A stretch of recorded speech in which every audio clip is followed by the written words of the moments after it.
สวัสดีค่ะทุกๆคนนะคะวันนี้นะคะนกจะพาทุกคนไปดูดอกฟิสเซิลแบบเรียวๆกันเลยค่ะนะคะอย่ามัวแต่ดูรูปค่ะไปดูของจริงกันเลยนะคะฟิสเซิลนะคะจริงๆก็เป็นดอกไม้ดอกหญ้านะคะที่มันขึ้นตามข้างทางนี้นะคะแล้วก็เป็นดอกไม้ที่หลายๆคนก็พยายามจะกำจัดทิ้งนะคะแต่ว่าดอกฟิสเซิลเนี่ยได้ถูกจัดให้เป็นดอกไม้ประจำชาติของสกอตแลนด์นะคะเนื่องจากประวัติก็มีมาหลายอย่างนะคะแล้วก็ฟิสเซิลเองเนี่ยก็มีหลายชนิดมากๆเลยนะคะเป็นร้อยชนิดก็ไม่มีใครทราบนะคะว่าฟิสเซิลของสกอตแลนด์เนี่ยเป็นฟิสเซิลชนิดไหนนะคะแต่ว่าตามสัญลักษณ์นะคะที่มีมาตั้งแต่โบราณนะคะตั้งแต่สมัยกษัตริย์เจมส์ที่3เลยนะคะที่ได้ใช้ดอกฟิสเซิลเป็นสัญลักษณ์ก็จะเหมือนฟิสเซิลตัวนี้นะคะค่อนข้างจะเป็น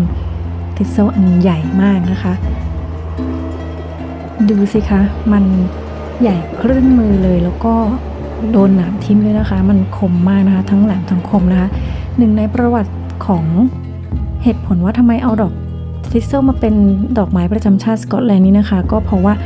ดอกฟิสเซิลนี่นะคะได้ช่วยชีวิตทหารสกอตไว้นะคะเพราะศัตรูนี่นะคะย่องเบามาตอนกลางคืนเพื่อจะมาโจมตีแต่ว่าเหยียบดอกฟิสเซิลเข้าไปนะคะ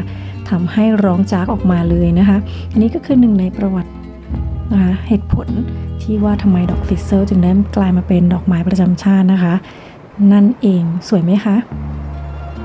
ดอกฟิสเซิลนี่นะคะก็จะขึ้นช่วงซัมเมอร์นะคะช่วงนี้ก็เริ่มซัมเมอร์แล้ว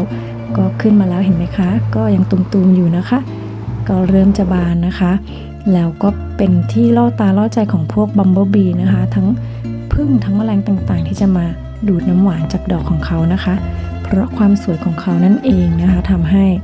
พวกแมลงต่างๆก็จะมาดมนะคะอันนี้ก็เป็นอีกชนิดหนึ่งนะคะฟิสเซิลอีกแบบหนึ่งนะคะดูสิคะก็ขึ้นข้างทางธรรมดาเนาะแต่ว่าก็มีความสวยนะคะ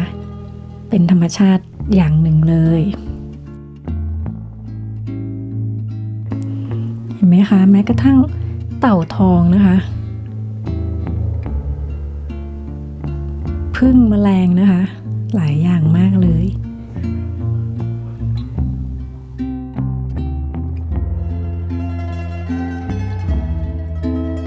ถ้าทุกคนนะคะมาเที่ยวสกอตแลนด์ช่วงซัมเมอร์นี้นะคะก็จะมีโอกาสได้เห็นดอกฟิสเซิลแบบเรียวๆเช่นนี้นะคะก็ไปจับไปดมกันได้นะคะถ่ายรูปเก็บไว้นะคะมันก็จะขึ้นอยู่ตามทุกที่อะค่ะ